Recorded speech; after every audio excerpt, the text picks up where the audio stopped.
Class 11 semester 2 chapter 3 type of গভর্নমেন্টের যে অধ্যায়, সেই অধ্যায় থেকে আমরা আগে গণতন্ত্রের বৈশিষ্ট্য, গণতন্ত্রের সুবিধা ও অসুবিধা, গণতন্ত্রের রূপ, পরোক্ষ গণতন্ত্র, প্রত্যক্ষ গণতন্ত্র, সমাজতান্ত্রিক গণতন্ত্র, উদারনৈতিক গণতন্ত্রের বৈশিষ্ট্য, পার্থক্য, প্রত্যক্ষ গণতন্ত্র ও পরোক্ষ গণতন্ত্রের সুবিধা ও অসুবিধা, প্রত্যক্ষ গণতান্ত্রিক ব্যবস্থার যে অনুসৃত পদ্ধতিগুলি, সেগুলো আমরা আগের আলোচনা করেছি। আজ আমরা কর্তৃত্ববাদী শাসন ব্যবস্থার বৈশিষ্ট্য এবং তার সুবিধা ও অসুবিধা যে কোশ্চেনটি বা প্রশ্নটি আছে, সেটি আমরা আলোচনা করব আজকে।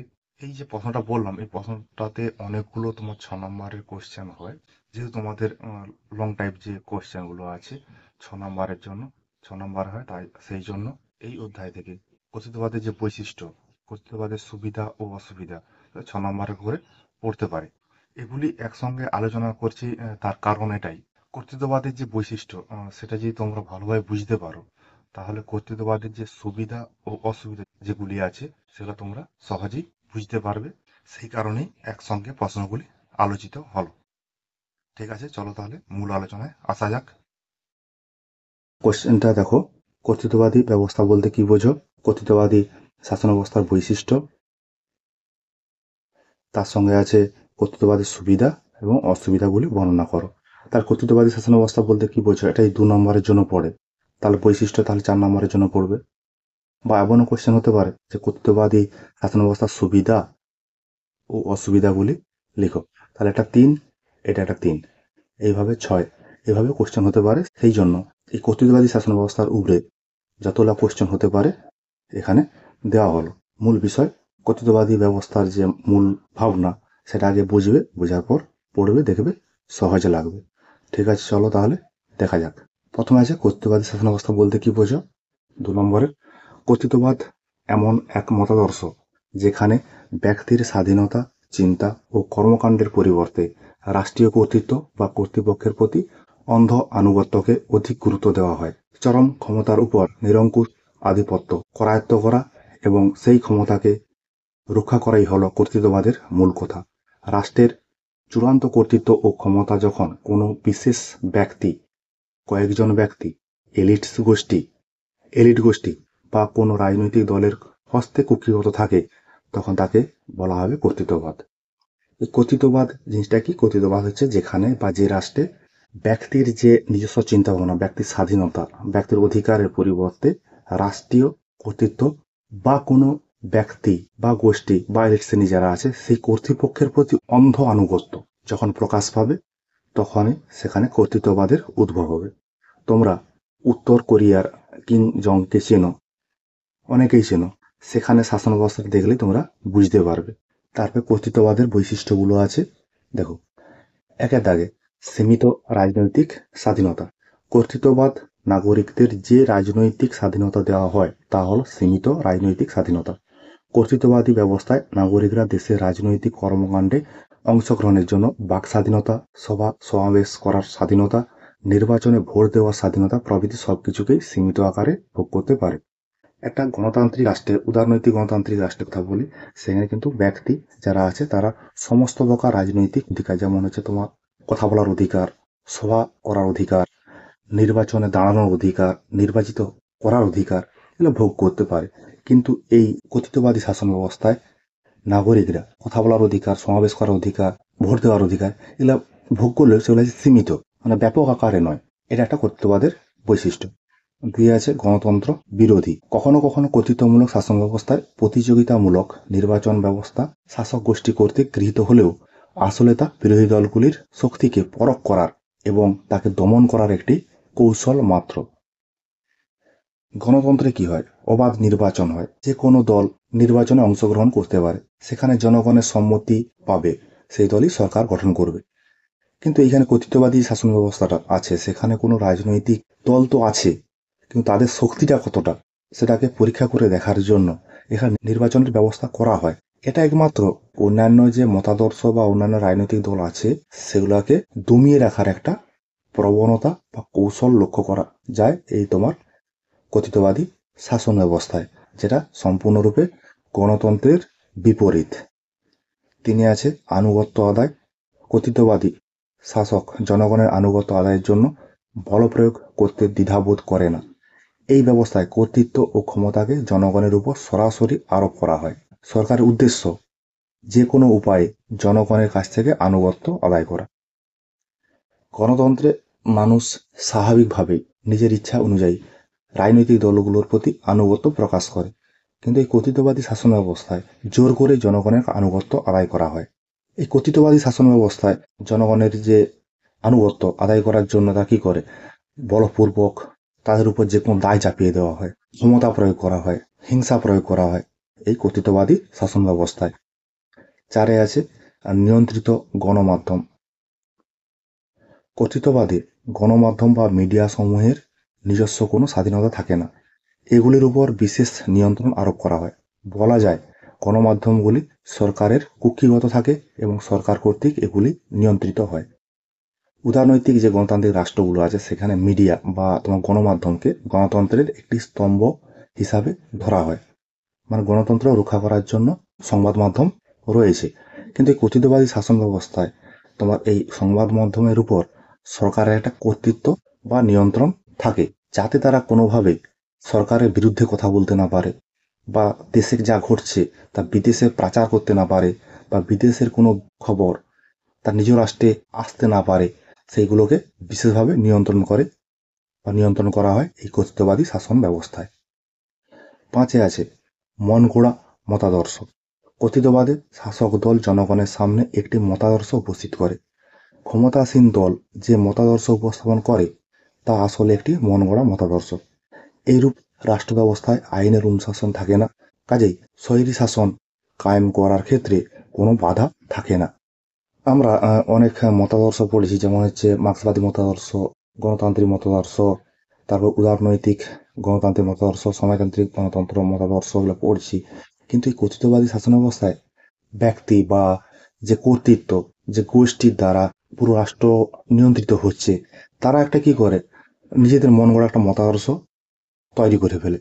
যে মতাদর্শটা জনগণের উপর চাপিয়ে দেওয়া হয়। এই চাপিয়ে দিলে কি হবে, জনগণের মধ্যে যে ইচ্ছা, আইনের দ্বারা সংরক্ষিত হওয়ার যে ইচ্ছা একটা, বা আইনের দিক থেকে সাম্য থাকার যে ইচ্ছাটা, এই বিষয়গুলো কিন্তু এখানে উপেক্ষিত হয়। এই কর্তৃত্ববাদী শাসন ব্যবস্থায় এই বিষয়গুলো উপেক্ষিত হয়। কর্তৃত্ববাদী শাসন ব্যবস্থায় জনগণের উপর শাসক শ্রেণী বা গোষ্ঠী তার সবসময় একটা অত্যাচার করার একটা মানসিকতা লক্ষ্য করা যায়। তারপর 6 দাগে আছে নিয়ন্ত্রিত বিচার ব্যবস্থা।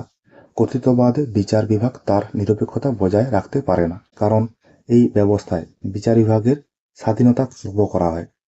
অন্যভাবে বলা যায় যে এরূপ ব্যবস্থায় অন্যতম একটি বৈশিষ্ট্য হলো শাসক কর্তৃক বিচার বিভাগকে নিয়ন্ত্রণ।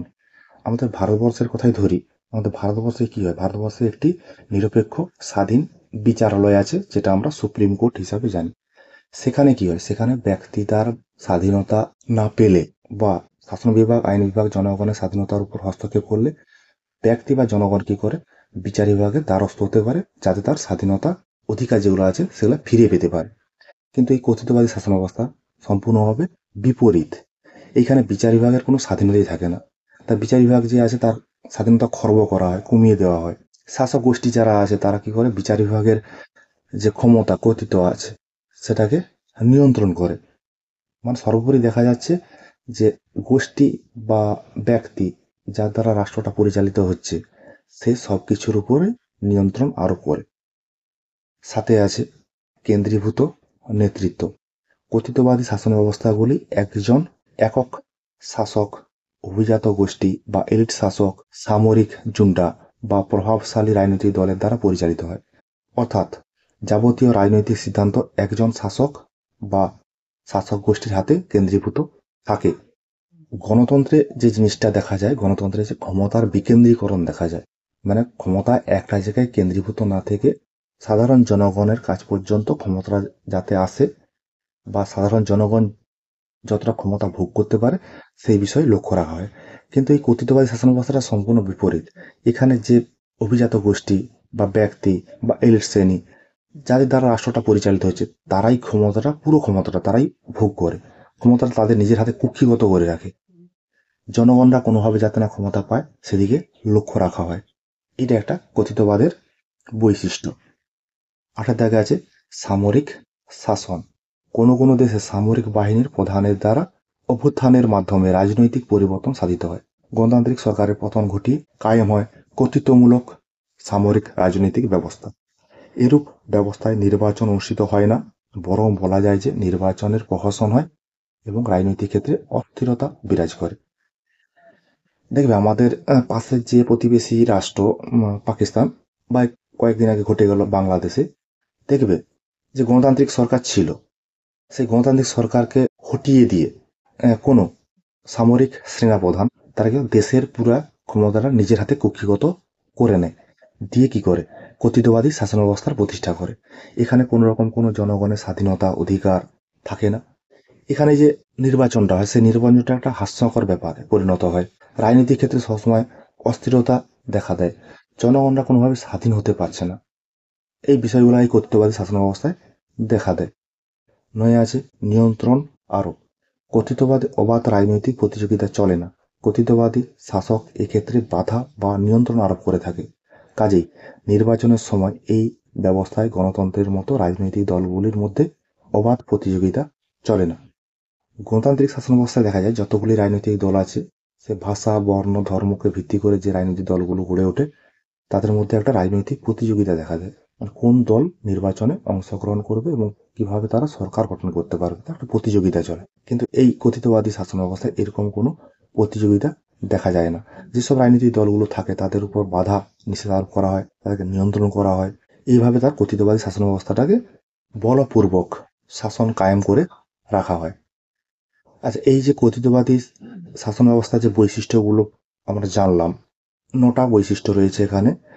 এই 9টা বৈশিষ্ট্য যদি কোনো সময় পরীক্ষায় কর্তৃত্ববাদী শাসন ব্যবস্থা কাকে বলে বা কর্তৃত্ববাদী শাসন ব্যবস্থার বৈশিষ্ট্যগুলি লিখো 6 নম্বরের জন্য পড়ে, তাহলে তার কিন্তু এখানে একটা উপসংহার দেওয়া আছে। উপসংহার কি আছে? পরিশেষে কর্তৃত্বমূলক শাসন ব্যবস্থার 3টি রাজনৈতিক ধারার মিশ্রণ দেখা যায়, যেমন সামরিক শাসন, আধা সামরিক শাসন এবং সমাজতান্ত্রিক ব্যবস্থা। এছাড়া কর্তৃত্বমূলক রাজনৈতিক ব্যবস্থা 2টি রূপ প্রত্যক্ষ করা যায়, একনায়কতান্ত্রিক ব্যবস্থা, ফ্যাসিবাদী ব্যবস্থা। তোমরা ফ্যাসিবাদী ব্যবস্থা সম্পর্কে জানো, তোমরা হচ্ছে ইতালিতে মুসোলিনি, তার নেতৃত্বে এই ফ্যাসিবাদী ব্যবস্থা গড়ে উঠেছিল। তারপরে আছে কর্তৃত্ববাদের সুবিধা বা গুণাবলী, মানে কর্তৃত্ববাদের ভালো দিক, সেইগুলো এখানে দেওয়া আছে। কর্তৃত্ববাদী সরকার একচেটিয়া ও নিরঙ্কুশ আধিপত্য প্রতিষ্ঠা করার জন্য বহুল সমালোচিত হলেও কর্তৃত্ববাদী সরকারের বেশ কিছু সুবিধা রয়েছে, সেগুলি অস্বীকার করা যায় না। এই কর্তৃত্ববাদী যে বিষয়টা বা কর্তৃত্ববাদ কাকে বলে, এর মূল বিষয়টা হচ্ছে এটাই যে ব্যক্তির স্বাধীনতা, চিন্তা ও স্বাধীন কর্মকাণ্ডের পরিবর্তে তোমার রাষ্ট্রীয় কর্তৃত্ব প্রতিষ্ঠা হবে। রাষ্ট্রে যে ব্যক্তি, এলিট শ্রেণী, গোষ্ঠী যারা আছে, তারাই পুরো রাষ্ট্রটাকে কন্ট্রোল করবে, পুরো দেশটাকে নিজের হাতের মুঠোয় রাখবে। এরকম চিন্তা ভাবনা করে বিষয়টাকে বোঝার চেষ্টা করবে। কর্তৃত্ববাদীর যে সুবিধা গুণাবলী যেগুলো আছে, প্রথমে আছে দ্রুত সিদ্ধান্ত গ্রহণ। দেশে কোনো রকম জরুরি অবস্থা অথবা আপৎকালীন অবস্থা বা সংকটজনক পরিস্থিতির সৃষ্টি হলে তা মোকাবিলা করার জন্য কর্তৃত্ববাদী প্রশাসন দ্রুত সিদ্ধান্ত গ্রহণ করতে সক্ষম। কারণ এরূপ শাসন ব্যবস্থায় ক্ষমতা কেবল একজন শাসক বা মুষ্টিমেয় শাসক শ্রেণীর হাতে কেন্দ্রীভূত থাকায় দ্রুত ও সহজেই সিদ্ধান্ত গ্রহণের উপযোগী। তাহলে বলছিলাম যেটা, যে জরুরি বা সংকটকালীন পরিস্থিতি, কোনো একটা বিষয়ে দ্রুত সিদ্ধান্ত গ্রহণ করতে হবে, সেই সময় কিন্তু যদি একজন বা কয়েকজনের হাতে ক্ষমতা কেন্দ্রীভূত থাকে, তাহলে সেই বিষয়ে, সেই সংকটকালীন বিষয়ে দ্রুত সিদ্ধান্ত গ্রহণ করা যাবে। এটা কর্তৃত্ববাদী শাসন ব্যবস্থার একটা ভালো দিক। 2 আছে স্থিতিশীল রাজনৈতিক ব্যবস্থা। কর্তৃত্ববাদী ব্যবস্থায় যেহেতু বিরোধী মতের অস্তিত্ব থাকে না, নিয়মিত নির্বাচন অনুষ্ঠিত হয় না, সেহেতু দ্রুত এবং ঘন ঘন সরকার পরিবর্তনের সুযোগ থাকে না। ফলে এইরূপ শাসন ব্যবস্থায় একটি স্থায়ী সরকার গড়ে ওঠে। স্থিতিশীল মানে কি? স্থিতিশীল মানে হচ্ছে স্থায়ী, মানে একটা সরকার ক্ষমতায় এলে সেই সরকারটা অনেক দিন ধরে রাষ্ট্রীয় ক্ষমতা ভোগ করে। কারণগুলো হচ্ছে এখানে কোনো নিয়মিত নির্বাচন হয় না, বিরোধী মতামতের অস্তিত্ব থাকে না, তাই দ্রুত এবং ঘন ঘন যে সরকার পরিবর্তন করা হবে এরকম কোনো বিষয়টা থাকে না। এই জন্য এই সরকারের বা এই যে শাসন ব্যবস্থাটা স্থায়ী 3 আছে প্রকল্পগুলির দ্রুত বাস্তবায়ন। কর্তৃত্ববাদী প্রশাসন একক নেতৃত্বের পরিচালনায় পরিচালিত হয় বলে অর্থনৈতিক উন্নয়নের ক্ষেত্রে আমলাতান্ত্রিক বাধা বা জটিলতা থাকে না। এর ফলে দ্রুত উন্নয়ন ঘটানো এবং রাষ্ট্র কর্তৃক গৃহীত প্রকল্পগুলির দ্রুত বাস্তবায়ন করা সম্ভব হয়। আমলাতন্ত্র বলতে যে বলছিলাম, যারা একটা স্থায়ী প্রশাসন, সরকারের দুটো অংশ আছে, একটা রাজনৈতিক অংশ আর একটা হচ্ছে তোমার অরাজনৈতিক অংশ। সেই অরাজনৈতিক অংশ যারা, তারা হচ্ছে বিভিন্ন পরীক্ষার মাধ্যমে নিয়োগ পেয়ে থাকেন, তাকে বলা হবে আমলাতন্ত্র। এই আমলা সবসময় স্লো কাজ করে, আস্তে আস্তে কাজ করে। এই আস্তে আস্তে কাজ করার জন্য কোনো উন্নয়ন কিন্তু দ্রুত ঘটানো সম্ভব নয়। কিন্তু এই কর্তৃত্ববাদী শাসন ব্যবস্থা, এখানে তোমার আমলাতান্ত্রিক বাধা বা জটিলতা থাকে না। এই কারণে এই কর্তৃত্ববাদী শাসন ব্যবস্থায় দ্রুত উন্নয়ন ঘটানো বা যে কোনো রাষ্ট্র হয়তো কোনো প্রকল্প গ্রহণ করছে, সে প্রকল্পটা দ্রুত বাস্তবায়ন করা সম্ভব হয়। 4 আছে সামাজিক শৃঙ্খলা কঠোরতা। কেন্দ্রীভূত নিয়ন্ত্রণের সঙ্গে কর্তৃত্ববাদী সরকার আইন ও প্রবিধানগুলি কঠোরভাবে প্রয়োগ করে। এর ফলে একদিকে যেমন সমাজে সম্ভাব্য অপরাধ হ্রাস করা সম্ভব হয়, তেমনি অন্যদিকে জনশৃঙ্খলা বজায় রাখা সম্ভব হয়। এই আইন, একটা রাষ্ট্রের আইন এবং প্রবিধানগুলি প্রতিটা জনগণকে মেনে চলতে হয়। তো কর্তৃত্ববাদী শাসন ব্যবস্থা যেখানে আছে, সেখানে তোমার হচ্ছে এই নিয়ম এবং প্রবিধানগুলো জনগণের উপর কঠোরভাবে চাপানো হয়। এর ফলে কি হবে? এর ফলে জনগণরা অপরাধ করতে ভয় পাবে। মানুষ কি হবে? শৃঙ্খলাবদ্ধ হবে। শৃঙ্খলাবদ্ধতা কিন্তু একটা ভালো দিক। জনগণের মধ্যে যদি শৃঙ্খলাবদ্ধতা থাকে, সেটা কিন্তু ভালো দিক। এই যে জিনিসগুলো, এগুলো তোমার কর্তৃত্ববাদী শাসন ব্যবস্থায় দেখা যায়। 5 আছে সুস্পষ্ট দিশা। কর্তৃত্ববাদী ব্যবস্থায় একটি সুস্পষ্ট দিশা বা পথ নির্দেশিকা থাকে।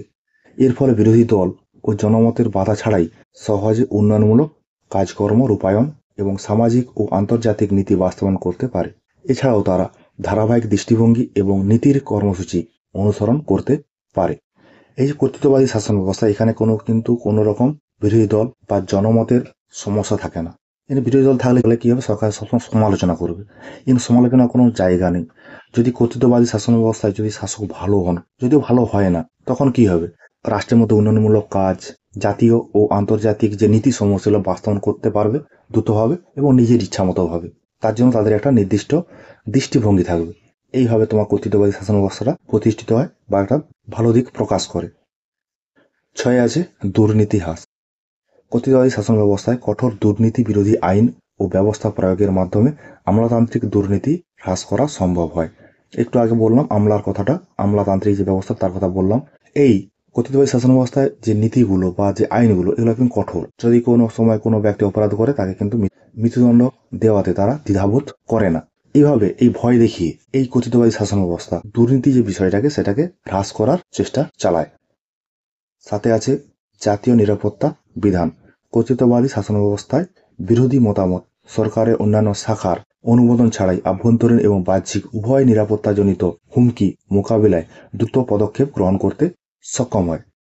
এই কর্তৃত্ববাদী শাসন ব্যবস্থা, তারা সবসময় চায় তার রাষ্ট্রটা যাতে সুরক্ষিত থাকে, নিরাপত্তা পায়। তার জন্য তারা বিভিন্ন রকম পন্থা অবলম্বন করে। সেই ক্ষেত্রে তারা কোনো বিরোধী মতামতকে প্রশ্রয় দেয় না। তোমরা কিম জং এর নাম শুনেছ, উত্তর কোরিয়া। সে মাঝে মাঝে তার রাষ্ট্র যদি ক্ষতিগ্রস্ত হয়, সে মাঝে মাঝে হুমকি দেয় যে মিসাইল, দূরপাল্লার মিসাইল তার অনেক মজুদ আছে, যে কোনো রাষ্ট্রে সে ফেলাতে পারে। ঠিক আছে, এইভাবে তার হচ্ছে নিজের যে ক্ষমতাটা, সেটাকে প্রদর্শন করার চেষ্টা করে। 8 আছে স্বল্প ব্যয়ভার। গণতান্ত্রিক শাসন ব্যবস্থার মতো কর্তৃত্ববাদী শাসন ব্যবস্থায় নিয়মিত নির্বাচন অনুষ্ঠিত হয় না বলে নির্বাচনী ব্যয় হ্রাস করা যায়। এই বললাম যে কোনো কর্তৃত্ববাদী শাসন ব্যবস্থায় একবার একটা সরকার এলে সে কিন্তু বহুদিন ধরে টিকে থাকে। ঘন ঘন নির্বাচনের কোনো প্রয়োজন হয় না। ঘন ঘন নির্বাচন হলে কি হবে? প্রচুর পরিমাণে অর্থের খরচা হবে, প্রচুর পরিমাণে অর্থ নষ্ট হবে।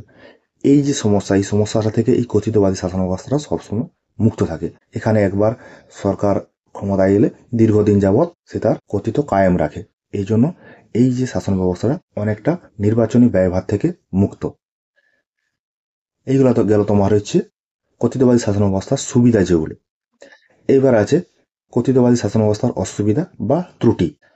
একে আছে নাগরিক অধিকার লঙ্ঘন। কর্তৃত্ববাদী ব্যবস্থায় জনগণের পৌর ও রাজনৈতিক অধিকার, যথা মতামত প্রকাশের স্বাধীনতা, সমবেত হওয়ার অধিকার ইত্যাদি নাগরিকদের প্রায় থাকে না বললেই চলে। বিশেষত বিরোধী নেতৃবর্গ, সাংবাদিক, রাজনৈতিক প্রতিবাদীরা বিভিন্ন প্রকার হয়রানি ও ভীতির সম্মুখীন হয়, যা ব্যক্তির জীবনের অধিকারকে লঙ্ঘন করে। এই যে কথিতবাদী শাসন ব্যবস্থা, এখানে প্রথম যে ত্রুটিটা আছে সেটা হচ্ছে এখানে ব্যক্তির যে পৌর এবং রাজনৈতিক স্বাধীনতা সেগুলো তারা পায় না। যেমন হচ্ছে তোমার মত প্রকাশের অধিকার, সমবেত হওয়ার অধিকার, এক জায়গায় মিলিত হওয়ার অধিকার, এগুলা কিন্তু নাগরিকদের থাকে না। এমনকি বিরোধী যারা আছে, সাংবাদিক যারা আছে, রাজনৈতিক প্রতিবাদী যারা আছে, যারা সরকারের সমালোচনা বিরোধিতা করে, তারা কিন্তু এই রাষ্ট্রে ভয়ে ভয়ে থাকে। এইভাবে ব্যক্তির যে বিভিন্ন রকম অধিকার, স্বাধীনতা, সেগুলা এই কথিতবাদী শাসন ব্যবস্থায় লঙ্ঘিত হয়। এর একটা খারাপ দিক কথিতবাদী শাসন ব্যবস্থার। দুইয়ে আছে দুর্নীতি বৃদ্ধি। কথিতবাদী শাসকের হাতে ক্ষমতার কেন্দ্রীকরণ হয় এবং শাসন সংক্রান্ত কাজকর্মের জন্য জনগণের প্রতি দায়বদ্ধ থাকতে হয় না, যা দুর্নীতির সুযোগকে বহুগুণ বৃদ্ধি করে। এই দুর্নীতি জনজীবনকে কলুষিত করে এবং জাতীয় অগ্রগতিকে ব্যাহত করে। এই কথিতবাদী শাসন ব্যবস্থা যখন আলোচনা করতে শুরু করছিলাম, তখন বলছিলাম যে এই কথিতবাদী শাসন ব্যবস্থায় একজন বা কয়েকজনের হাতে রাষ্ট্রীয় ক্ষমতাটা কেন্দ্রীভূত বা কুক্ষিগত থাকে, মানে ক্ষমতার কেন্দ্রীকরণ হয়। এই ক্ষমতার কেন্দ্রীকরণ হলে কেউ বা কোনো জনগণ সরকারকে কোনো কৈফিয়ত বা কোনো প্রশ্ন জিজ্ঞাসা করতে পারে না। ফলে একটা সুযোগ থাকে দুর্নীতি হওয়ার, যেটা এই কথিতবাদী শাসন ব্যবস্থায় হয়ে থাকে। প্রচুর পরিমাণে দুর্নীতি হয়ে থাকে। তিনি আছে স্বৈরাচারের আশঙ্কা। কথিতবাদী কোনো বিরোধী দল বা বিরোধী শক্তি কথিতবাদী ব্যবস্থায় সক্রিয় ভূমিকা পালন করতে পারে না। তাই এই অবস্থায় শাসকের যথেচ্ছভাবে ক্ষমতা প্রয়োগের মাধ্যমে স্বৈরাচারী হয়ে ওঠার আশঙ্কা থাকে। তো কথিতবাদী শাসন ব্যবস্থায় জনগণের স্বাধীনতা, বিরোধী দলের স্বাধীনতা বা বিরোধী দলের ভূমিকা এই কথিতবাদী শাসন ব্যবস্থায় দেখা যায় না। এই বিরোধী মত না থাকলে একটা সরকার জনগণকে অত্যাচার করার একটা সুযোগ পেয়ে যায়, যেটা এই কথিতবাদী শাসন ব্যবস্থায় ঘটে থাকে। চারে আছে সীমিত সৃজনশীলতা। কর্তৃত্বমূলক শাসন ব্যবস্থায় ব্যক্তির স্বাধীন চিন্তাভাবনা ও বুদ্ধিবৃত্তির বিকাশকে দমিয়ে রাখা হয়।